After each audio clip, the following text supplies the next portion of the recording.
आइए सुनिए, देखिए, समझिए सनातन सत्य। जैसी दृष्टि वैसी सृष्टि, दृष्टि विज्ञान। कुदरत, कुदरती रचना एवं कुदरत के कानून से शाश्वत सुख की प्राप्ति। जोधपुर के परम पूज्य महात्मा उपासक प्रोफेसर डॉक्टर सोहन राज तातेड़ के निर्देशन में सनातन सत्य। जैसी दृष्टि वैसी सृष्टि, दृष्टि विज्ञान।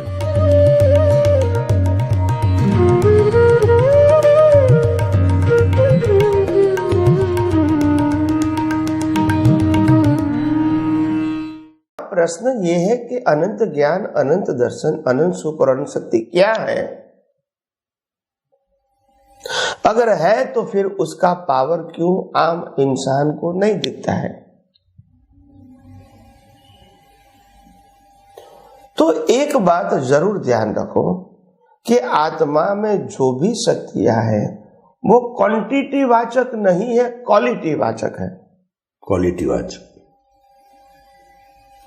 और प्रकृति की जो भी शक्तियां हैं वो क्वांटिटी वाचक है।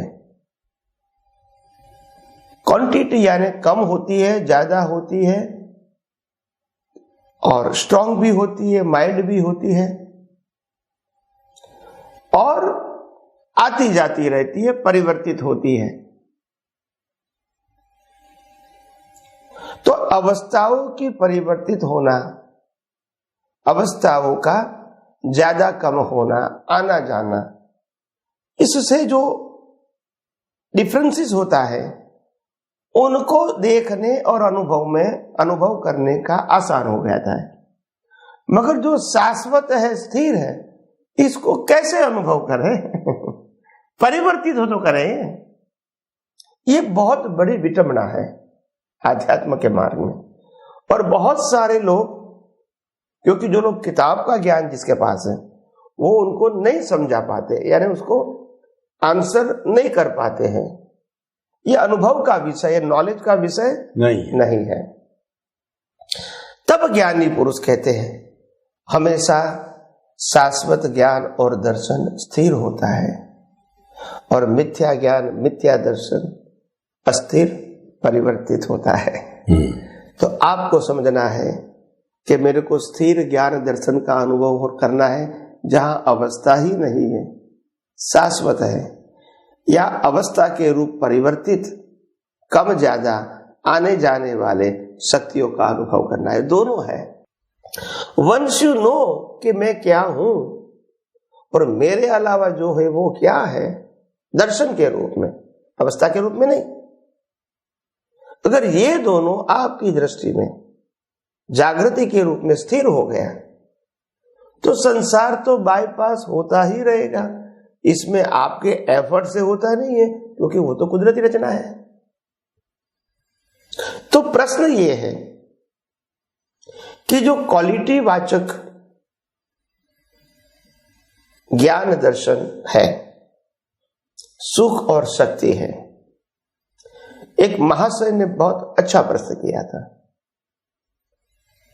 कि चलो ज्ञान दर्शन को हम क्वालिटी वाचक मान लें, सुख को क्वालिटी वाचक कैसे समझे,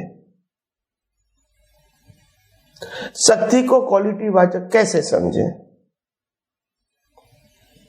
इसको कैसे रियलाइज करें कि ये quality and quantity is different?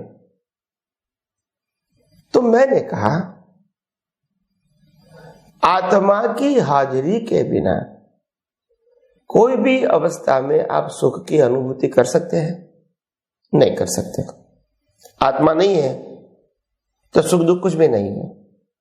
तो माना हुआ सुख की अनुभूति के लिए भी शाश्वत सुख वाले आत्मा की हाजिरी जरूरी है।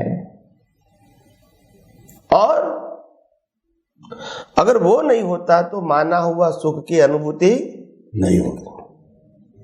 और ऐसे ही शक्ति है, कितनी भी प्राकृतिक शक्तियां हैं, मन वचन काया की शक्तियां हैं, मैकेनिकल शक्तियां हैं, अवस्था की शक्तियां हैं, फिजिकल शक्तियां हैं, ये सब कुछ है।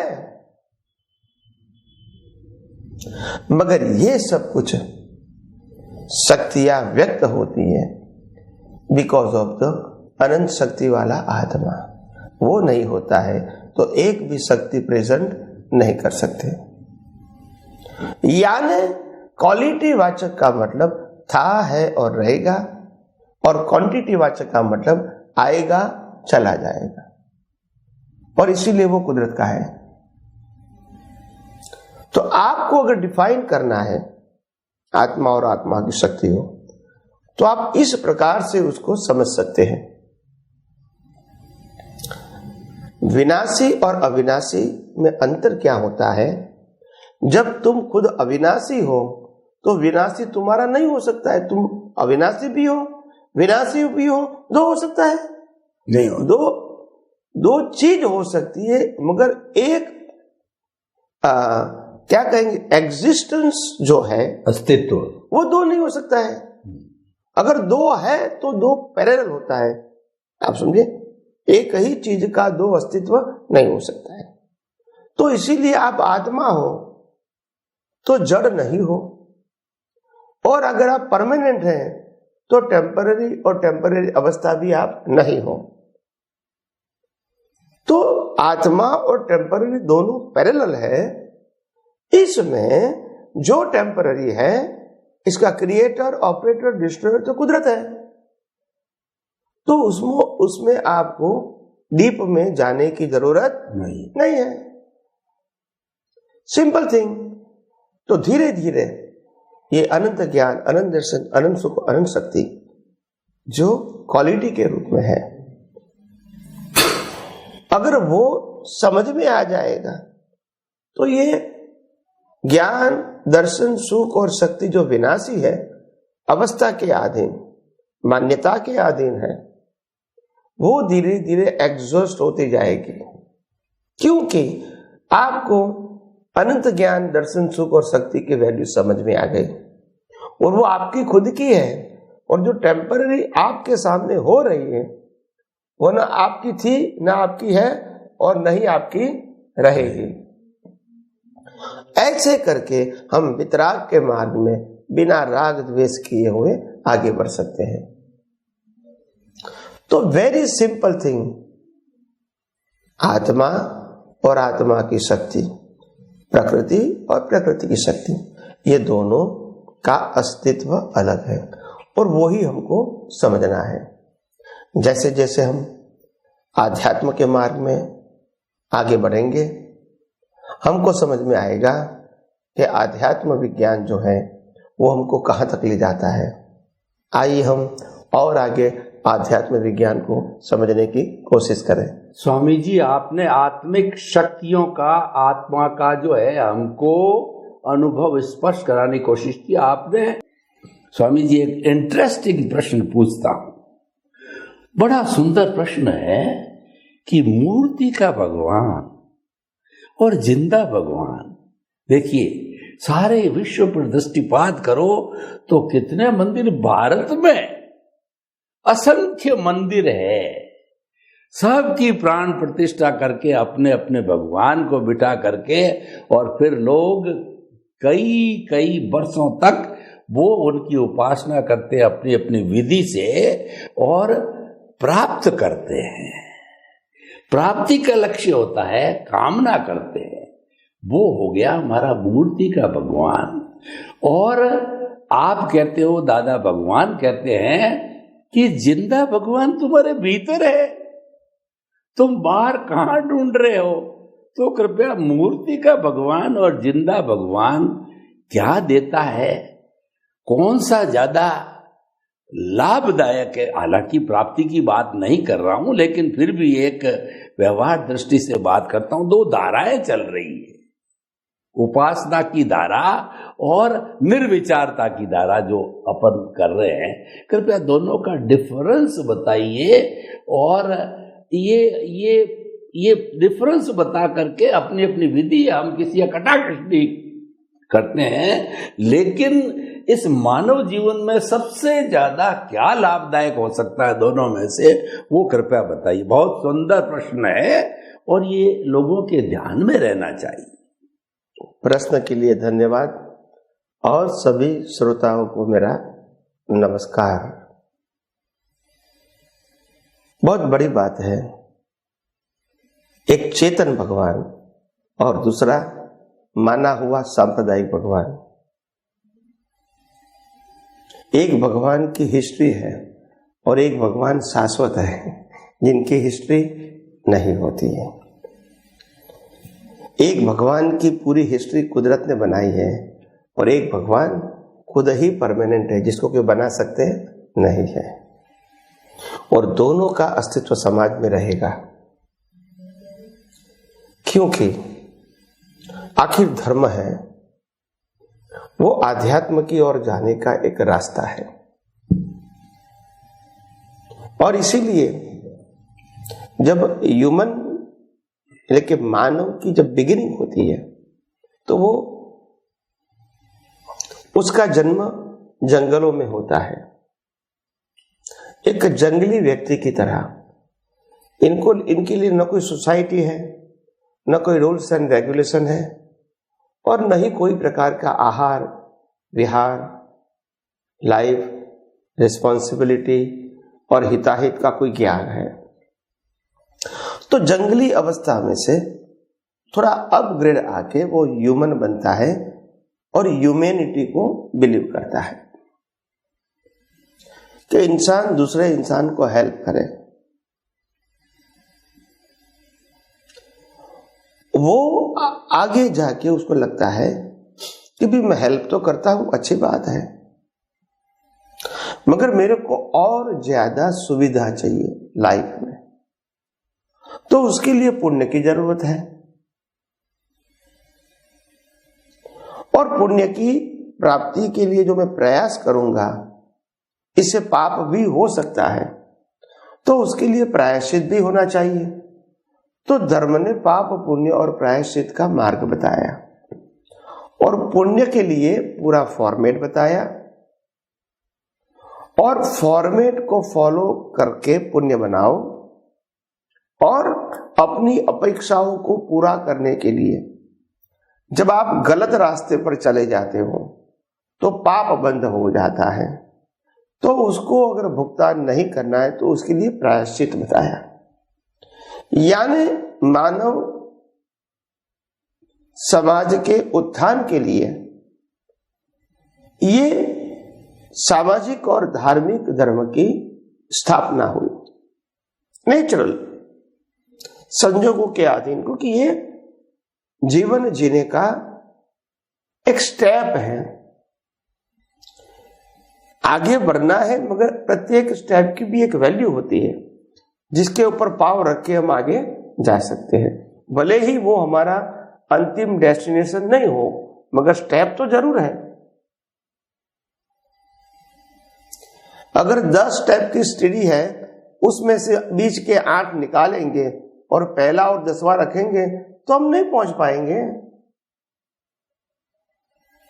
तो कहने का मतलब ये जरूरी है, स्टेप सब जरूरी है। भगवान को मूर्ति के रूप में मानना ये पुण्य का कार्य है, भगवान को पूजा पाठ करना ये पुण्य का कार्य है, भगवान के पास पापों की प्रायश्चित करना पुण्य का काम है, भगवान को भक्ति से आरती उतारना यह पुण्य का काम है, भगवान के पास अच्छे इंसान बनने की, पुण्य कार्य करने की शक्ति मांगना यह भी अच्छी बात है।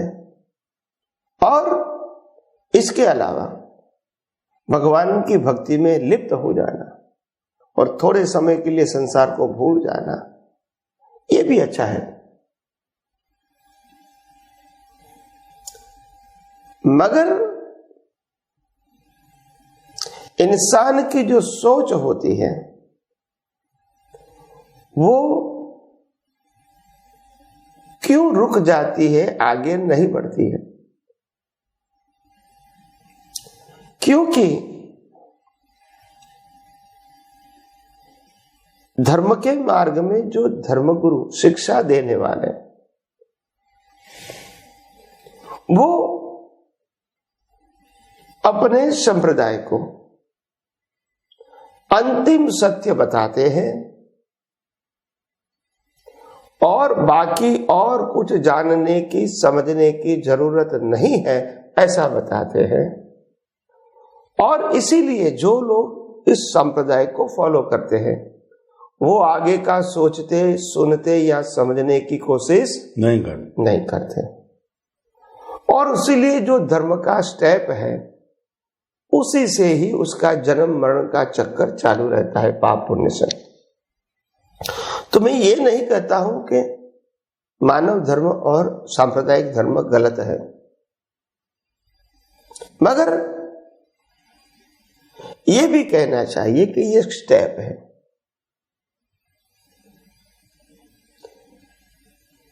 स्टेप कभी डेस्टिनेशन नहीं बन सकता है, मगर डेस्टिनेशन की ओर पहुंचने का एक रास्ता जरूर बन सकता है, एक आधार जरूर बन सकता है।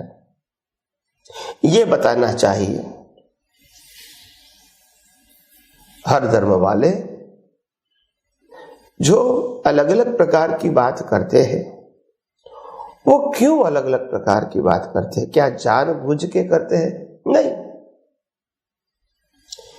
जिस महापुरुष ने ये मार्ग दिखाया, उस महापुरुष जिस रास्ते पर चला वो रास्ते का अनुभव लोगों को बांटा और बाद में अंतिम सत्य तक पहुंच गया। मगर अंतिम सत्य तक पहुंचने के लिए एक ही रास्ता नहीं है। डेस्टिनेशन एक है, रास्ता अनेक है।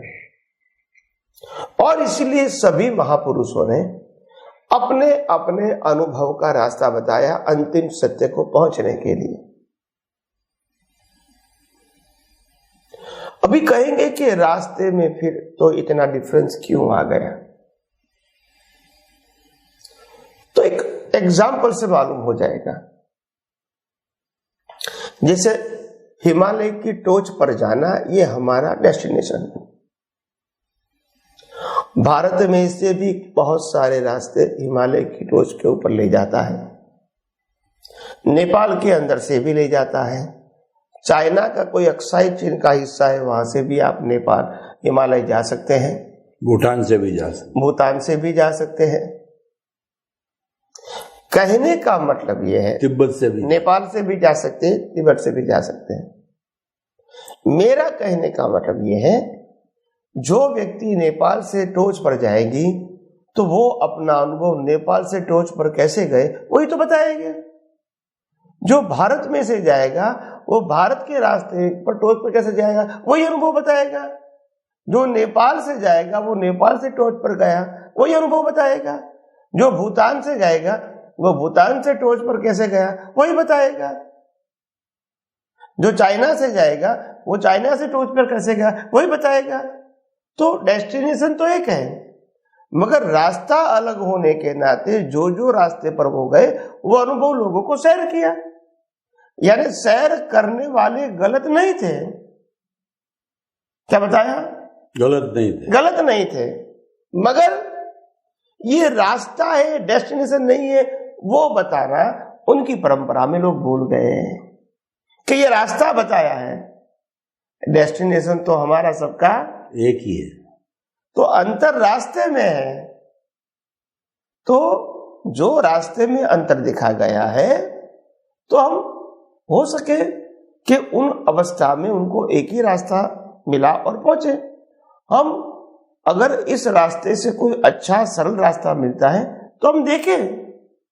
हम ये नहीं कहते कि ये गलत रास्ता है, मगर आपने रास्ते को ही अंतिम सत्य बना दिया तो फिर डेस्टिनेशन नहीं मिलेगा। तो बात ऐसी हो गई सभी धर्मों में। और इसीलिए तो रास्ते में ही भटक गए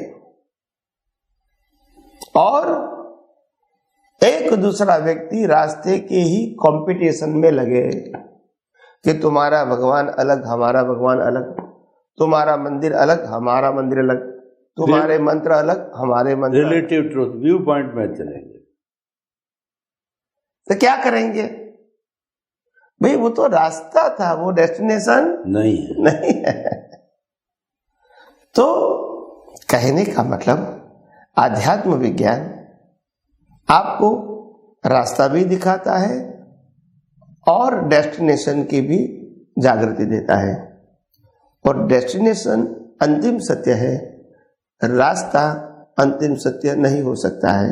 रास्ता चेंज भी हो सकता है, मगर डेस्टिनेशन में लक्ष्य में रखने का। तो इम्पोर्टेंट बात यह है कि हम सब रास्ते की अनुभूति की जो जड़ता होती है, अवस्था होती, इसमें ऐसे पड़ गए, फंस गए और फिर बाद से इतने कट्टर हो गए कि हम खुद डेस्टिनेशन ही भूल गए।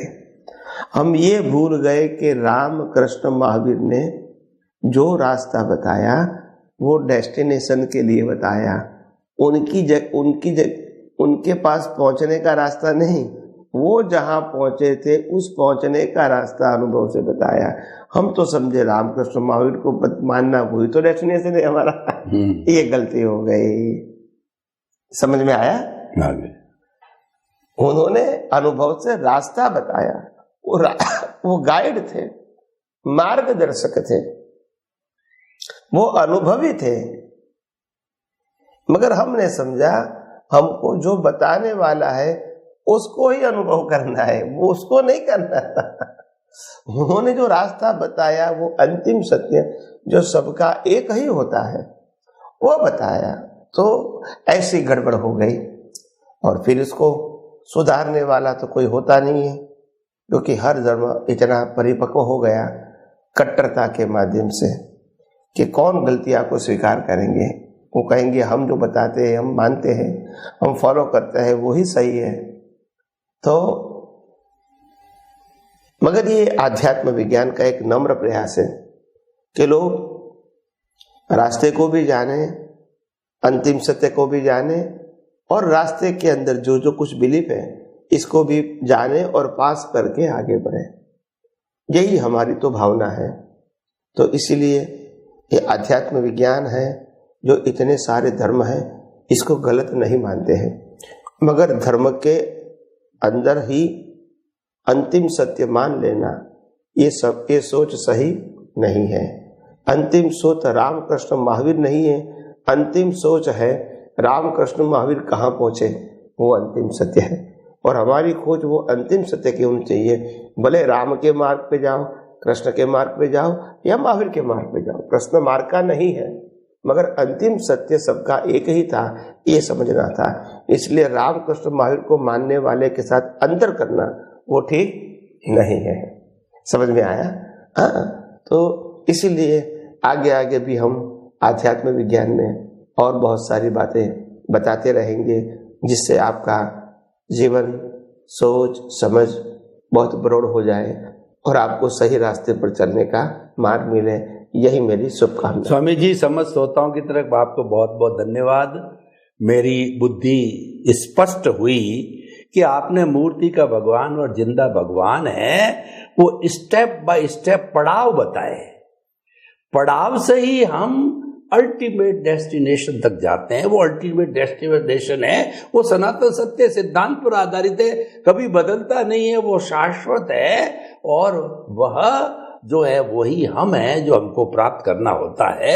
स्वामी जी, आपने कहा समाज है, वहां सभी रहेंगे, सामाजिक जीवन भी होगा और उसके बाद में सांप्रदायिक जीवन भी होगा, लेकिन जो ये सब पड़ाव है, इन पड़ाव को अल्टीमेट मानना ये रॉन्ग बिलीव है, ये अज्ञान है और उसी को ही मानते हैं। इसको ठीक करने के लिए ज्ञानी पुरुष की आवश्यकता होती है और आपने सारी चीज बताई कि अल्टीमेट चीज है वो जो है सनातन सत्य है, तो उसको हमें बहुत ही अच्छी तरह से हम पालन करें तो हमारा लक्ष्य बन सकता है मुक्ति की ओर जाने का। अल्टीमेट सत्य जो है, राम और कृष्ण ने क्या प्राप्त किया, वो क्या थे, उसमें हम उलझ गए। उन्होंने क्या प्राप्त किया, अपनी मंजिल को ध्यान में रखना है और जो हमारा पड़ाव है उसको अल्टीमेट मंजिल नहीं मानना है। बहुत ही सुंदर स्पष्टीकरण आपका। समस्त श्रोताओं की तरफ से आपको बहुत बहुत धन्यवाद। स्वामी जी, सच्चिदानंद, ईश्वर की बात, भगवान की बात आत्मा की बात चल रही थी, तो इसके अंदर दो शब्द हम लोगों को जानना बहुत ही अच्छा, अगर हम जाने तो उसके बाद हमारा भेद विज्ञान होता है।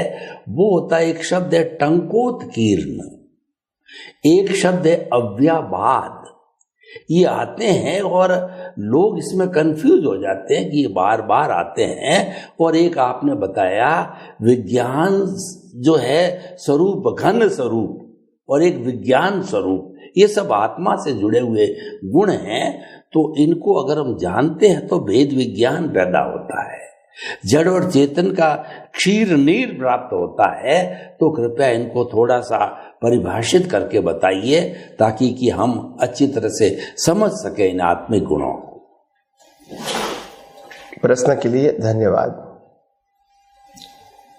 सबसे पहले टंकोत्कीर्णवत, वो टंकोत्कीर्णवत जो शब्द है उसका कहने का मतलब ये है कि चेतन और जड़ दोनों पैरेलल है और दोनों कभी मिक्स नहीं होते हैं। पैरेलल हो सकते हैं, कंपाउंड नहीं हो सकते। तो दोनों का अस्तित्व होना ये कोई कंफ्यूजन की बात नहीं है। दोनों अलग ही रहेंगे हर अवस्था में, जड़ चेतन कभी एक नहीं होंगे। तो उसके लिए शब्द बताया टंकोत्कीर्ण। ये तीर्थंकरों का मूल शब्द है। और अगर लौकिक भाषा में उसको एग्जाम्पल के रूप में समझा जाए तो पानी के अंदर अगर तेल डाल दिया तो तेल और पानी मिक्स नहीं होगा, क्योंकि दोनों का जो एग्जिस्टेंस क्वालिटी है, फंडामेंटल क्वालिटी, वही डिफरेंस है। तो पानी में तेल मिक्स नहीं होगा, पानी के ऊपर तेल तैर कर अघुलनशील। हाँ, तो ये टंकोत्कीर्ण शब्द का मीनिंग है। यानी जड़ और चेतन कभी एक नहीं होगा, साथ होगा मगर एक नहीं होगा। और दूसरा शब्द आपने बताया अव्याबाद स्वरूप।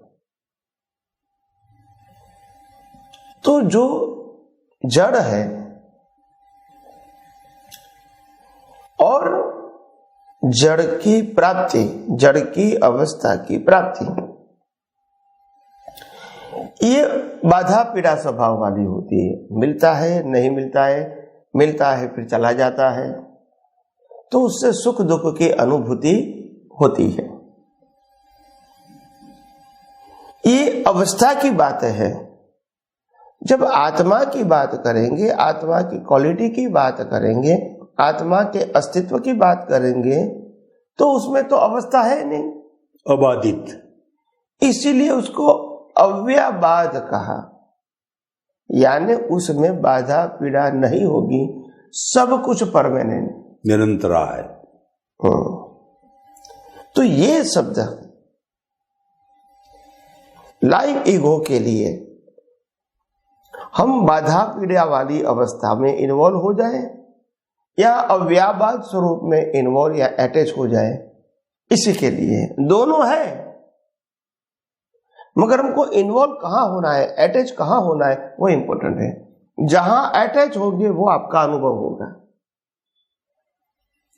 तो इसीलिए ये टंकोत्कीर्ण के बाद ये अव्याबाद स्वरूप बताया और विज्ञान स्वरूप। फिर आपने तीसरा शब्द बताया विज्ञान स्वरूप और विज्ञान घन स्वरूप। आत्मा के अलावा शरीर का कॉज एंड इफेक्ट और पूरे कुदरत का संचालन, ये साइंटिफिक सर्कमस्टेंशियल एविडेंस है और वो आत्मा की हाजिरी से होता है, वहां प्रोसेस नहीं है। इसीलिए आत्मा है वो विज्ञान घन स्वरूप है, जिसके माध्यम से कॉज इफेक्ट एंड अवस्था होती रहती है। तो आइए हम आध्यात्म विज्ञान में और भी ज्यादा आगे समझने की कोशिश करेंगे। स्वामी जी आपने बहुत सुंदर परिभाषा दी। अव्याबाद, टंकोत्कीर्ण और विज्ञान स्वरूप, विज्ञान घन स्वरूप, ये सब चीजें हमारे में भेद विज्ञान पैदा करती है, ज्ञाता दृष्टा बनाती है, जुदापन की जागृति करती है, प्रकृति पुरुष को अलग रखती है, और यही मुक्ति का मार्ग है। स्वामी जी समस्त श्रोताओं की तरफ से आपको बहुत बहुत धन्यवाद, साधुवाद। जय सच्चिदानंद। जय सच्चिदानंद।